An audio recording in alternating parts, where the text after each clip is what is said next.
تو راجہ صرف ایک نظام کے اس نظام کے عال مقیم افسران کا نہیں، وہ سارے نظام کا ہی لڑ۔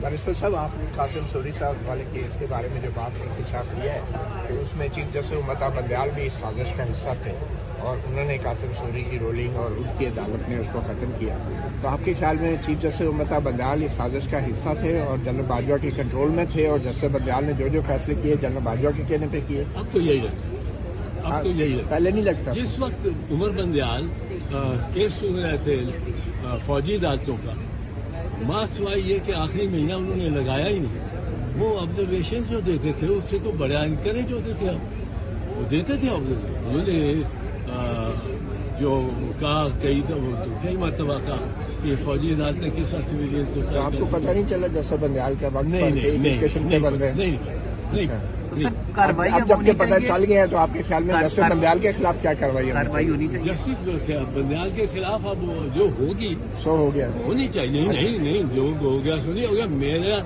بڑے تعلقات ہیں جسٹس بندیال، میرے وہ ساتھ کام کرتے رہے۔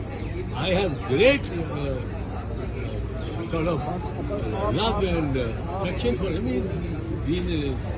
But this thing جو غلط کرتا ہے میں اس کو نہیں۔ تو بندیال اور باجوہ صاحب کو دونوں کو کٹہرے میں کھڑا ہونا چاہیے، یار دونوں کو ہونا چاہیے، کٹہرے میں کھڑا ہونا چاہیے باجوہ صاحب۔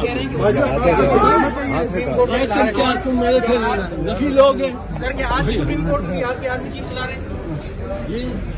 آج کی سپریم کورٹ کیسے کہہ رہے ہیں؟ آج کی آرمی چیف بہت خوشگوار ہے۔